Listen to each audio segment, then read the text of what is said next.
Cinema கரம் பிடித்தே அழைத்து வந்த கைக்குழந்தை இவர். கடின உழைப்பும் திறமையும் இவர் முகவரி. 50 வயதில் செய்ய வேண்டிய நல்ல செயல்களை இப்போதே செய்கிறார். உதாரணம் கஜா புயல்.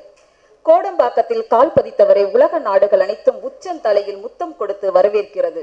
திறமையின் பொக்கிஷம், சாமானிய மக்களின் சந்தோஷம், வறுமைக்கு கை கொடுக்கும் இளகிய மனம். மாரி என்றால் மழை, மழை என்றால் கருணை, கருணையும் கலெக்ஷனும் சேர்ந்தால் தனுஷ். தமிழ் சினிமாவில் சாதனைகளை சரித்திரமாக்கி கடைசி 3 வரி தான் சொல்லிடுறேன். தமிழ் சினிமாவில் சாதனைகளை சரித்திரமாக்கிய எம்ஜிஆர், சிவாஜி, ரஜினி, கமல், இந்த 3 எழுத்து மந்திரங்களின் வெற்றி வரிசையில் இப்போது தனுஷ் அவர்கள் இப்போது நம்மிடையே பேச வருகிறார்.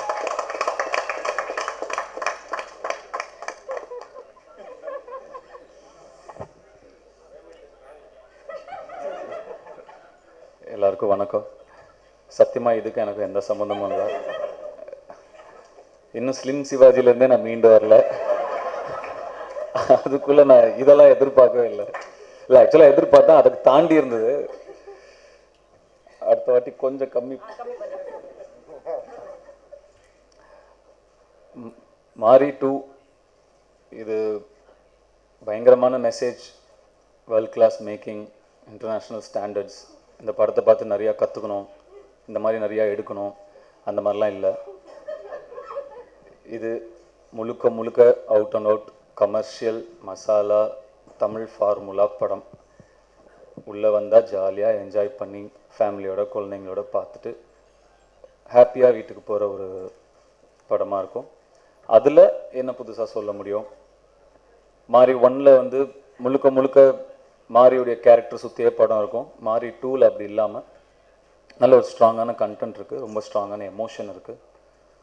ஸோ அது இந்த ஒரு கமர்ஷியல் படத்தில் என்ன கொடுக்க முடியும், எக்ஸ்ட்ரா என்ன கொடுக்க முடியும் அப்படிங்கிற மாதிரி எல்லாமே இருக்கும். நல்ல மாஸ் சீன்ஸ், காமெடி, ரொமான்ஸ், நல்ல எமோஷன்ஸ், பவர்ஃபுல்லான ஒரு வில்லன், ஒரு ஃப்ரெண்ட்ஷிப்போட முக்கியத்துவம், அந்த மாதிரி நிறைய விஷயங்கள் சின்ன சின்னதாக நிறையா சேர்ந்த ஒரு படமாக இருக்கும். ஒரு கமர்ஷியல் என்டர்டெய்னர், அது அந்த டேகுக்கு கரெக்டான ஜஸ்டிஃபை பண்ணுற ஒரு படமாக இருக்கும்னு நான் நம்புகிறேன்.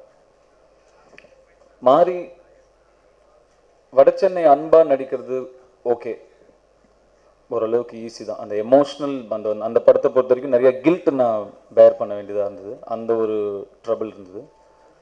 பட் மாரி பண்ணுறது அதை விட ரொம்ப கஷ்டம் மாரியாக நடிக்கிறது. ஏன்னா மாரி பாலாஜி சொல்கிற மாதிரி நல்லவனும் இல்லை கெட்டவனும் இல்லை. அவனுக்கும் யாரையும் பிடிக்காது, யாருக்கும் அவனையும் பிடிக்காது. அப்படி இருக்கும்போது அது ஆடியன்ஸ்க்கு அவனை பிடிக்கணும். அது எப்படி இந்த கேரக்டர் எப்படி லைக்கபிளாக ஸ்க்ரீனுக்கு கொண்டு வருது அப்படிங்கிறது மாரி 1 பண்ணும்போது பெரிய சேலஞ்சாக இருந்தது. நான் எந்த படத்துக்குமே அவ்வளோ ஹோம்ஒர்க் பண்ணதே இல்லை.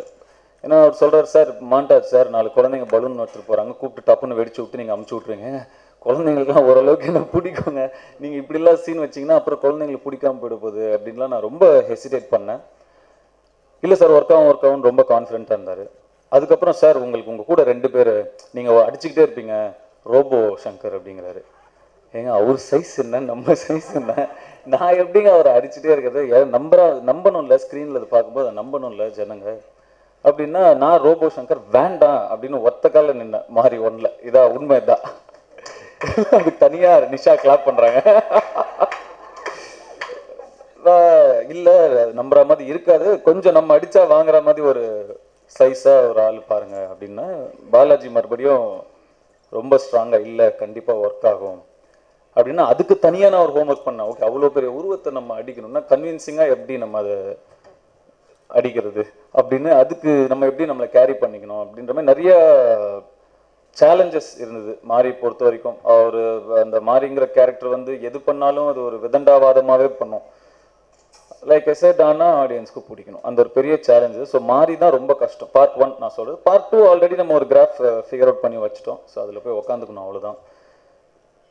பட் மாரி 2ல் இருந்த சேலஞ்சஸ் என்ன அப்படின்னா, இவர் எவ்வளோ எமோஷனல் ஆனாலும் இவர் அழவே மாட்டார். ஆனால் சாய்ப்பள்ளி அந்த பக்கம் ஃப்ரீயாக ஜாலியாக அழுதுனே இருப்பாங்க. ஆனால் அதே சமயம் இந்த பக்கம் நான் எமோஷனையும் காட்டணும், ஆனால் அழவும் கூடாது, ஸ்ட்ராங்காகவும் இருக்கணும். இந்த மாதிரி ஒரு செக்மேட் பாலாஜி நான் வச்சுருந்தாரு. அது கொஞ்சம் ரொம்ப சிரமமாக இருந்தது.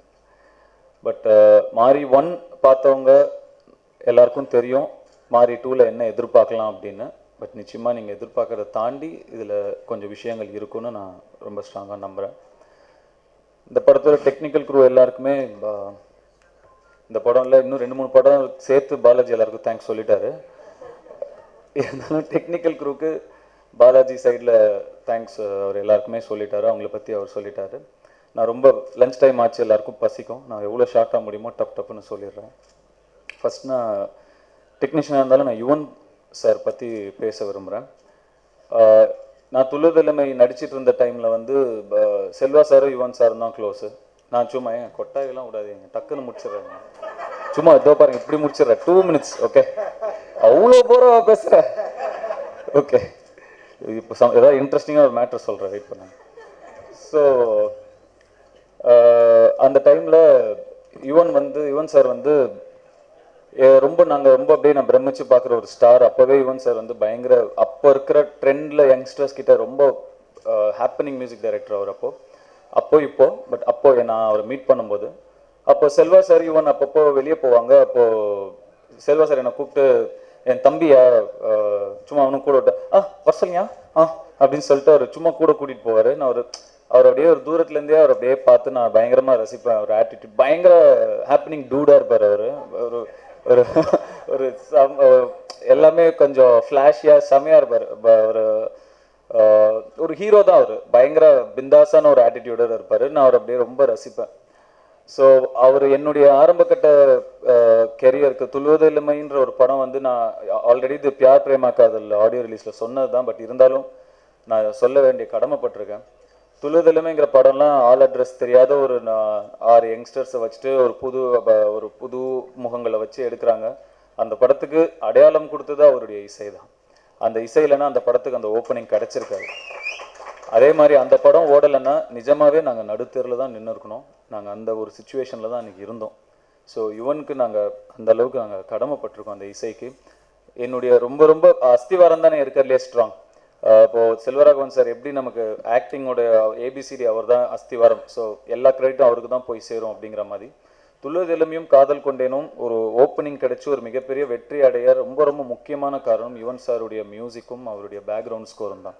ஸோ அந்த அஸ்திவாரத்தை எனக்கு போட்டு கொடுத்ததுல யுவன் சாருக்கு மிகப்பெரிய பங்கு இருக்குது. இன்றைக்கி அவர் ஏதோ சொல்கிறாரு, ஐ நீட் அ புஷ், மாரி டு கேம் த புஷ்ன்னு. நீங்கள் என்ன சொல்கிறீங்கன்னு எங்களுக்கு புரியல, உங்களுக்கு புரிஞ்சால் எனக்கு ஓகே. யுவன் இது ஓப்பனாக ஒரு சிலர் அப் அண்ட் ஆனால் கூட I am okay to say this because it is the truth. 1990s late 90s, close to 23-24 years if I'm not wrong. He's there more than 2 decades he's here. ஆப்போசிட்ல இருக்கிற பேர் மாறிட்டே இருக்கும், ஆனால் இந்த பக்கம் யுவன் பேர் அப்படியே தான் இருக்கும்.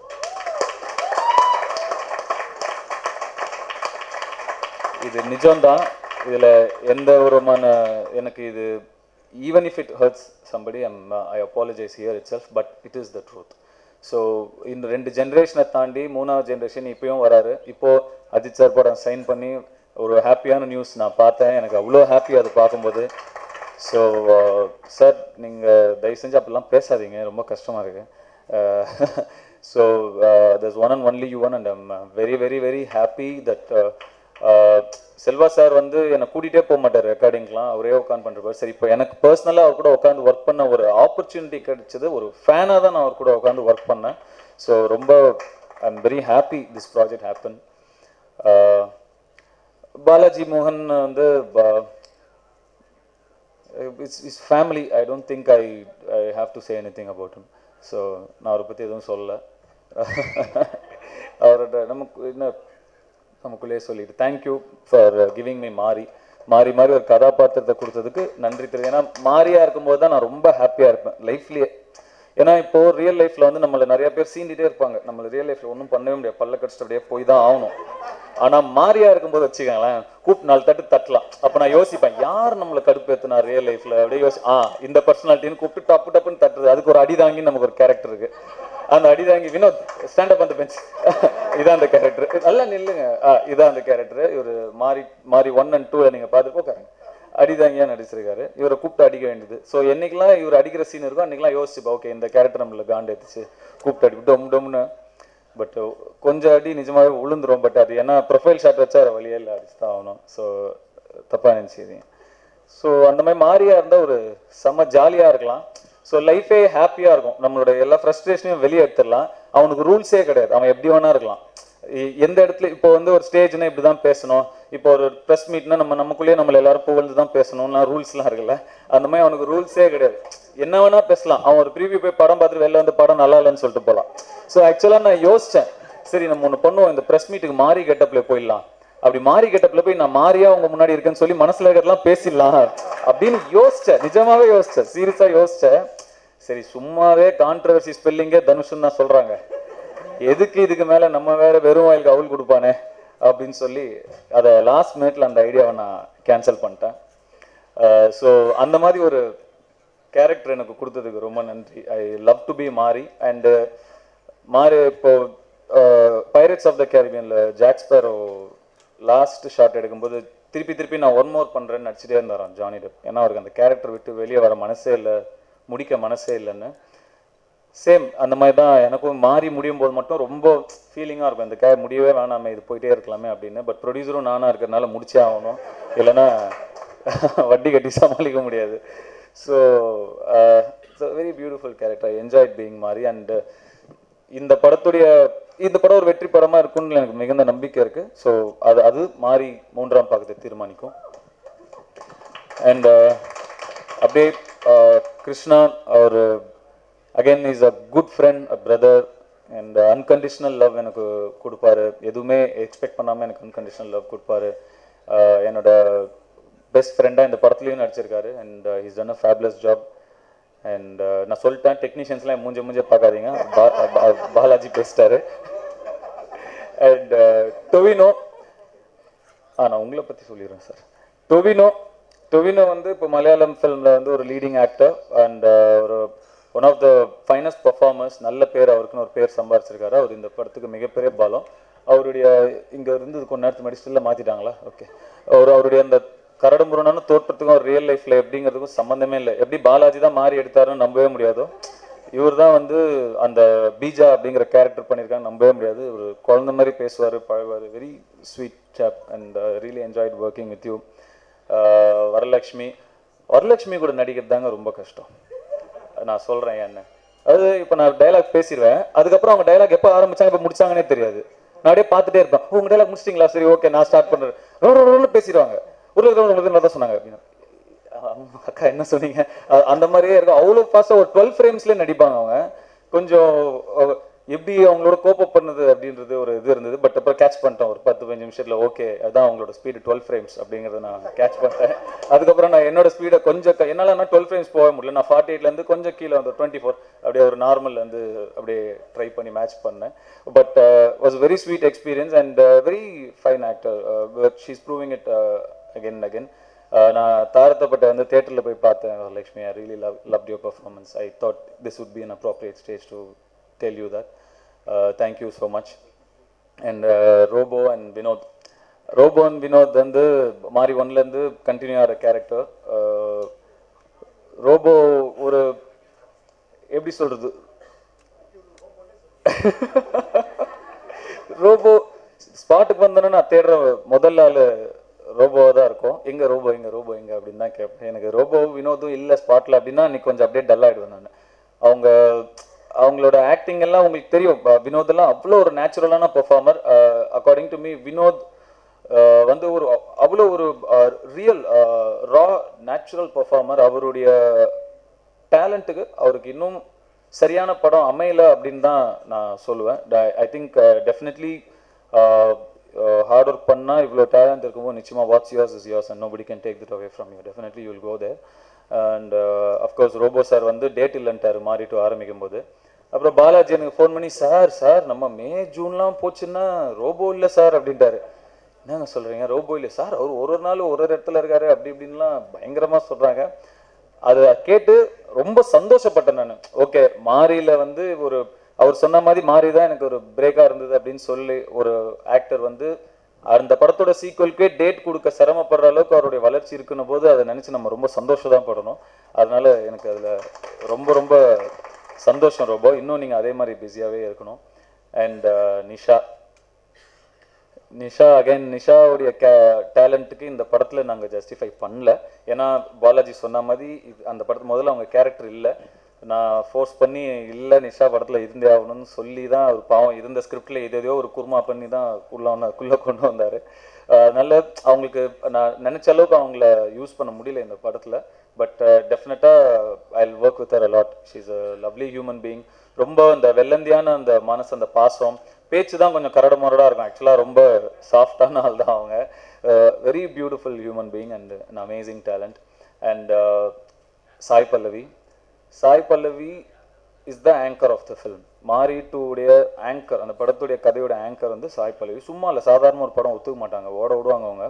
கேட்டால் அதுக்கு ஒரு ரீசன் வேறு சொல்லுவாங்க. இந்த ஏமா இந்த படம் ஏன் இல்லை சார், ஒன்று படத்தோட கதை நானாக இருக்கணும், இல்லை கதையை இன்ஃப்ளூயன்ஸ் பண்ணுற ஆள் நானாக இருக்கணும் சார் அப்படின்னு அவ்வளோ தூரம் ரொம்ப சூஸியாக வந்து ஒரு அக்செப்ட் பண்ணக்கூடியவங்க தான். ஸோ இந்த படம் அக்செப்ட் பண்ணியிருக்காங்கன்னா டெஃபினட்டாக அவங்களுக்கு தெரியும், ஓகே இந்த ஸ்டோரியோட மெயின் ஆள் நம்ம தான் அப்படிங்கிறத தெரியாமல் அவங்க பண்ணுற ஆள் கிடையாது. So and I am not trying to flatter anything, but it is the truth. She is the anchor of the film and she is done a fantastic job. நிறைய சீனில் அவங்க வந்து டெஃபினட்டாக அந்த சீன்லலாம் அவங்க என்னோட பெட்டராக நடிக்கணும், என்னோட அவங்க ரொம்ப பெட்டராக நடிச்சிருக்காங்க.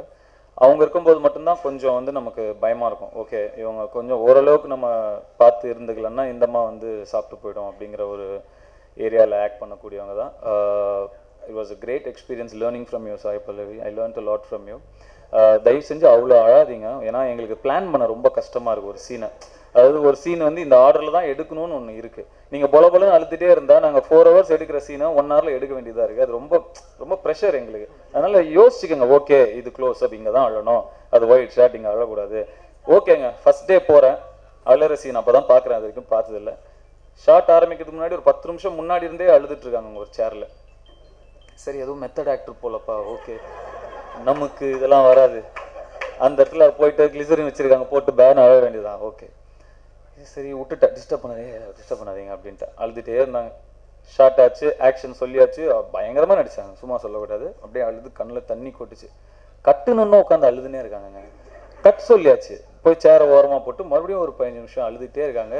பாலாஜி கூட்டு, பாலாஜி கொஞ்ச நேரத்தில் தீந்துரும், டப்புன்னு முடிச்சிருங்க சீனை, இல்லைன்னா நமக்கு அப்புறம் எப்படி எடுக்கிறதுன்னு தெரில. அந்த பொண்ணுக்கு லிசரின் போட்டால் வர மாட்டேங்குது, நேச்சுரலாக தான் அழுது, நீங்கள் பார்த்துக்கங்க. ஆனால் எந்த அழுக சீன் வந்தாலும் பாலாஜி தான் இருக்கிறதுலே ரொம்ப ப்ரெஷரில் ஒர்க் பண்ண ஒரு ஆளாக இருப்பார். But that also shows how much she believes she is that character and how much she gets involved in that character, which is a great sign. Thank you so much. இந்த மாரி 1 விட மாரி 2ல மாரியை தாண்டி அவரை சுற்றி இருக்கிற எல்லா கதாபாத்திரங்களுமே வந்து ரொம்ப ரொம்ப முக்கியம், மிகப்பெரிய பலம் மாரிக்கு. கிருஷ்ணாவுடைய கேரக்டர் இருக்கட்டும், Sai Pallavi character, Tovino character, Robo, Vinod and Nisha, எல்லாருமே மிகப்பெரிய பலம். வரலட்சுமி, எல்லாருமே ரொம்ப பெரிய பலம் மாரிக்கு. இதில் மாரி தனியாக இல்லை, மாரிக்கு ஒரு பெரிய ஒரு சப்போர்ட் இருக்குது. So I am really happy. ஏன்னா ஜென்ரலி நான் அப்படி மாட்டிப்பேன், இந்த வாட்டி அப்படி இல்லை. அண்ட் ஒன் மோர், ஒரே ஒரு லாஸ்ட் திங் சொல்லணும். இந்த படத்தில் ஒரு பஞ்ச் டைலாக் இப்போ ரொம்ப ஃபேமஸாக போயிட்டுருக்கு. If you are bad I am your dad. அது நீ கெட்டவன்னா நான் உங்கள் ஒப்பண்டா, அதுதான் டைலாக். அந்த டைலாகை கன்சீவ் பண்ணது வந்து ஆக்சுவலாக அது யாருக்கு அப்போ விஐபியில் வந்து ரகுவரனை வில்லனை தான் பார்த்துருப்பேன், ஹீரோவை பார்த்து இனிமேல் பார்ப்பேன் அப்படின்னு சொல்கிறது வந்து ஆக்சுவலாக பாபா பாஸ்கர் டான்ஸ் மாஸ்டர் தான். அவர் தான் அதை கன்சீவ் பண்ணார். ஒரு டீம் ஒர்க்கு தானே. ஸோ அந்த மாதிரி இந்த படத்தில் அதை கன்சீவ் பண்ணது ஆக்சுவலாக வினோத் தான் சொன்னாருன்னு நினைக்கிறேன், if I'm not wrong. Vinod தானே ஏஞ்சிருக்கணும், இப்போ தான் கைத்துங்க. அந்த டைலாக் ஆக்சுவலாக ஒரு 1.5 years இருக்குமா இதை ஷூட் பண்ணி, ஒன் இயர் இருக்கும்ல, அட்லீஸ்ட் 1 year, ஒன் இயர் மேலே இருக்கும். அந்த சீனில் ஆக்சுவலாக அப்படி ஒரு டைலாக் இல்லை. ஒரு அன்னைக்கு காலையில் நான் வந்தோன்னு தான் சொல்லி கரெக்டாக நான் கரெக்டாக சொல்லுவேன். ஒரு காமெடி சீன் பண்ணிட்டு இருக்கும்போது வந்து இந்த டைலாக் உட்காந்து இந்த காமெடி சீன் சொல்லும்போது வந்து இந்த ஒரு பண்ணிட்டு இருக்கும்போது இந்த டைலாக் வந்து சொன்னாங்க. அவங்கவுங்களுக்கான கிரெடிட் அவங்கவுங்களுக்கு போய் சேரணும். அந்த டைலாக் ரொம்ப பெருசாக ரீச் ஆனதுனால அதை கன்சீவ் பண்ண அவர் தாங்கிறது தெரியணும் அப்படிங்கிறதுனால நான் சொல்கிறேன். அதுக்கு ஒரு ஸ்பெஷல் தேங்க்ஸ். அந்த டைலாக் இப்போ பயங்கரமாக ரீச் ஆகிருக்கு. So I think I've covered pretty much everything. Technicians எல்லா ஒர்க்கும் எனக்கு ரொம்ப ஹாப்பி. இவர் வந்து சொன்னார், அமரன் சார் வந்து சொன்னார், அவர் நான் ரொம்ப எதிர்பார்த்தா அவர் எதுவுமே சொல்லன்னு. பட் அதே பார்ட்டியில் நானும் அவர்கிட்ட சொன்னேன், அது பரவாயில்ல. பட் என்ன பண்ணுறது சார், உங்கள் டைரக்டர் அந்த மாதிரி இருக்காரு. ஒரு ஷாட்டும் முடிச்சுட்டு நான் ஏதோ நல்லா நடிச்சிட்டோம் அப்படின்னு சொல்லி பாலாஜி மூஞ்சியே பார்த்துட்டே இருப்பேன். அவர் மானிட்டர் 2 முன்னாடி பார்த்துட்டு நம்ம நெக்ஸ்ட் ஷாட் போடலாம் அப்படின்ட்டு போயிடுவாரு. நான் இந்த ஏதாவது சொல்லுவார், இந்த மனுஷன் நல்லா இருந்தது சார், சூப்பரா இருந்தது சார், இது இன்னும் பெட்டரா ஏதாவது சொல்லலாம்ல, எதுவுமே சொல்ல மாட்டாரு. ஸோ அவர் ஒரு முன்னுதாரணம் நமக்கு செட் பண்ணிட்டதுனால நம்மளும் அதை அப்படியே ஃபாலோ பண்ணிட்டோம், அவ்வளோதான், வேற ஒன்றும் இல்லை. ஸோ இந்த இதுக்கு மேலே நான் ஜாஸ்தி பேச விரும்பல, இதுவே ஜாஸ்தி தான் சொல்லாதீங்க. ரொம்ப தேங்க்ஸ் எல்லாருக்குமே, ரொம்ப நன்றி.